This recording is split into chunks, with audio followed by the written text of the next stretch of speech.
Hey guys, welcome.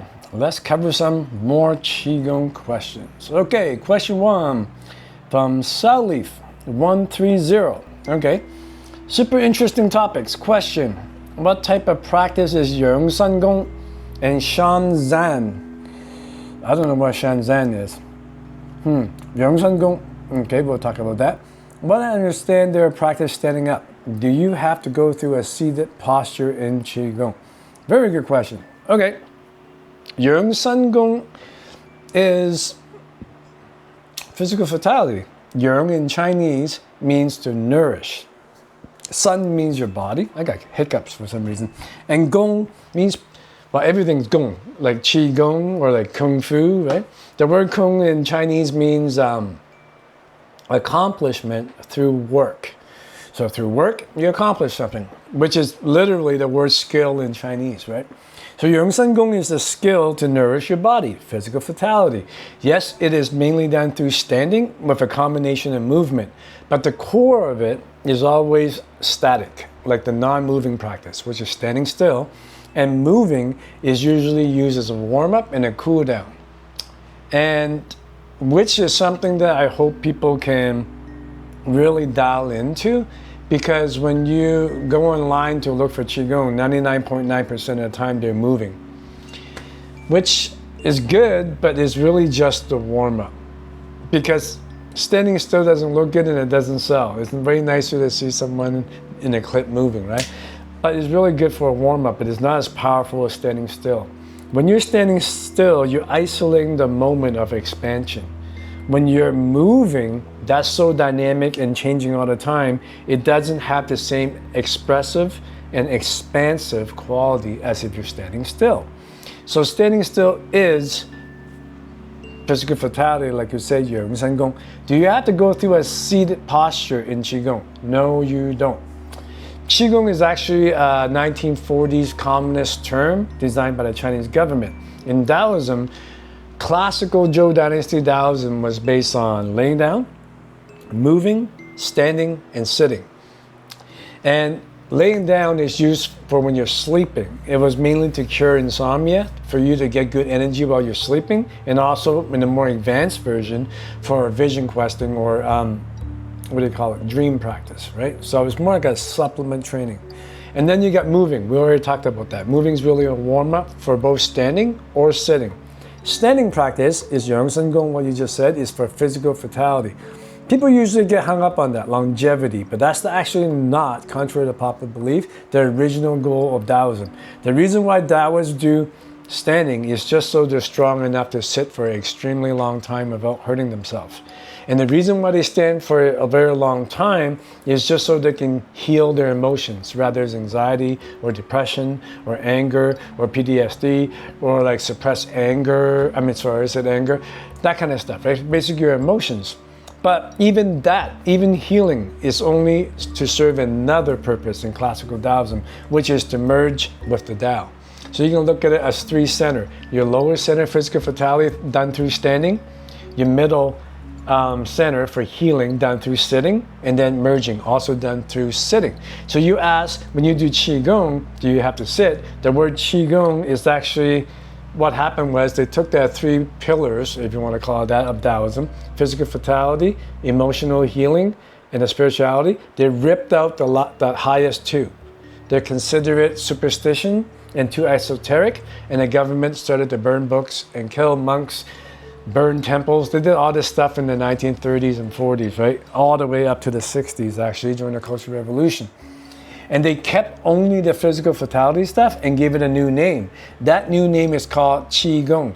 So when we use the word Qi Gong, it's actually a very young 1940s term. I still use it. That sounds hypocritical, but it is. I use it so Google can find my clips and stuff like that, and you guys can find me on YouTube so we can talk about it. But it's actually not an accurate term. The accurate term is Shan Gong for the physical vitality part, and also Dou Sut for the higher levels. These two levels, emotional healing and emerging, that's called Dou Sut in Chinese. Dou is the Tao, Sut means an art or a skill. There's no literal translation. So assuming you're talking about Yongsen Gong and Qi Gong, you're talking about physical vitality. Do you have to sit for that? No. Classical sitting is more for emotional healing and also for the merging process. From a modern society point of view, this is actually really important because physical vitality, because chronic fatigue, burnout syndrome, adrenaline fatigue, seasonal affective disorder, this kind of stuff is really common, at least where I live in Vancouver. People are really tired and burned out. It's really expensive here. There's a lot of stress. And if burned out is not respected and you get enough rest and you keep on having chronic stress in your body and you keep on running out of energy and burning the candles at two ends, besides being physically tired, eventually what's going to happen is going to trigger a lot of anxiety and depression.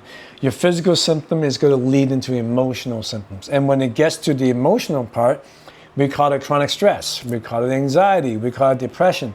If it gets worse, we're going to call it general anxiety, stress disorder, or we'll call it PTSD, or we'll call it, we give it all different names the more serious it gets. But really what's happening is you're draining yourself so much, your body is starting to get drained, right? Then after that, if you don't still quit or pay attention and listen to the signals and you keep going the way you're going, it's going to get emotional. And if you still don't listen, it's going to go all the way up to your mind where you can't even think, you can't even count, you can't make decisions, you get brain fog, you're dizzy all the time. So it just keeps going.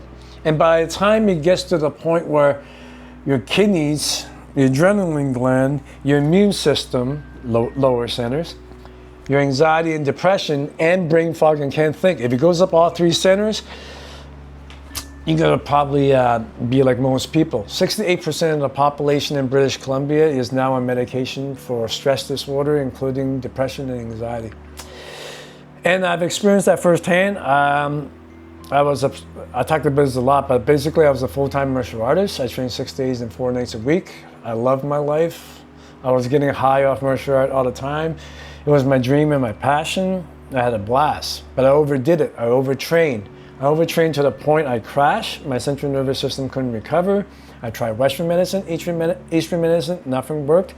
And I experienced all three center crashing, right? I was getting sick all the time. I had zero energy. I couldn't even walk at one point. I had good days and bad days. I still didn't pay attention. I'll do some recovery, then I'll go back to training and drain myself some more. I crashed again. Eventually the symptom got worse and it hit the second center and I was starting to get panic attacks, anxiety and depression, which really surprised me because I'm usually a really happy guy and I don't understand why I'm anxious and I don't understand why I'm depressed because the causes wasn't even mental, they were physical. So you got to really read the signs in the body. And eventually it got so bad it went up my head and I couldn't think. I had brain fog. I couldn't even count to 20. It got pretty bad, right?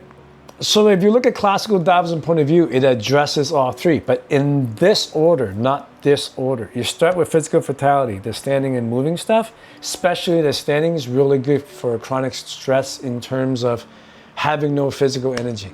And then you go into that prolonged sitting. The sitting stuff is designed for the emotional healing, so you turn anxiety and depression around, right? I'm going to talk about what I mean by around in a second. And then it goes up to the top where you merge and you experience, well, I talked about in other episodes, but you experience merging. From a modern problem point of view, that would be chronic fatigue, anxiety, depression, and of course up here would be death anxiety, which is very common. But you get rid of that pretty easy if you're merging, just like they do in, they did a study on some cancer patients when they give them DMT and when they gave them mushrooms, their death anxiety went away because they experienced merging and they realized it's not that bad.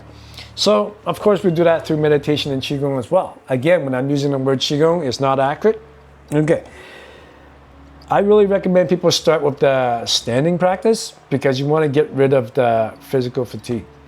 But when you first start standing, when you're tired, when you're holding the ball, hanging the string, relaxing the body, all that stuff will give you more energy if you can hold it. If you can hold it, what happens is you start feeling the space inflate in your body. You start connecting into the ground. You start connecting to the sky. You start moving from your belly. Your body feels united. And then the blood will start getting to your fingertip and your toe. At first, the belly would get warm, then it will sprout and it will get into your extremities. And it is usually around that time your pores start to open a bit and you just start feeling more energy. And you know it works when you start feeling more energy.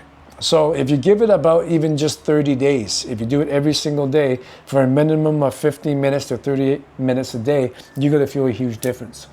But for guys like me who was really, really sick at the time, it was extremely difficult for me to stand even 5 minutes. So I sat in a chair, and I talked about it in the last episode. That's one way you can do it. Another way you can do it is start doing moving qigong, especially when your mind can't shut up and it's hard for you to stand still because you feel weak. Gentle moving breathing exercise is very, very good to get your body to the place where you can stand still for a little bit. So that's really good for that.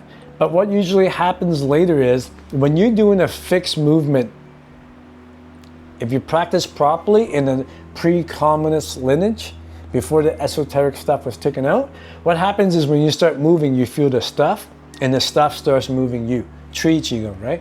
When the stuff starts moving you, the movement become, in my estimation, 3 to 5 times more relaxed than when you're doing non-spontaneous movement, regular movement Qigong, which kind of like that post-communist common practice of movement Qigong, when you memorize movement, move up, move down, move left, move right, breathe like this, visualize that. That kind of very common Qigong is different than spontaneous movement Qigong without the shaking or violence. That creates a lot more release and letting go. When that happens, you can take that feeling and inject it into post-training without any effort. It just happens. So when you start at post-training, the stuff will start moving you even when you're standing. It is at that exact point, not before that, that you'll start feeling a lot of physical vitality that regular post-training won't give you. And that's a good way to answer your question of how to recover from chronic fatigue and burned out.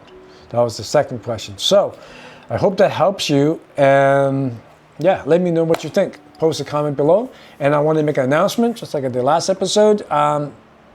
Let's see here. Either next week, there's going to be releasing a new lesson on the adamchanlive.com. You can follow the link below, where we're going to be studying the physical vitality, chronic fatigue part of the post-training with the Qi Gong of everything we talked about the last couple of episodes. So if you're interested, follow the link below to adamchanlive.com. You can either plug in your email so you get a notification when the class is released, or you can join the program. All right, see you there. Take care.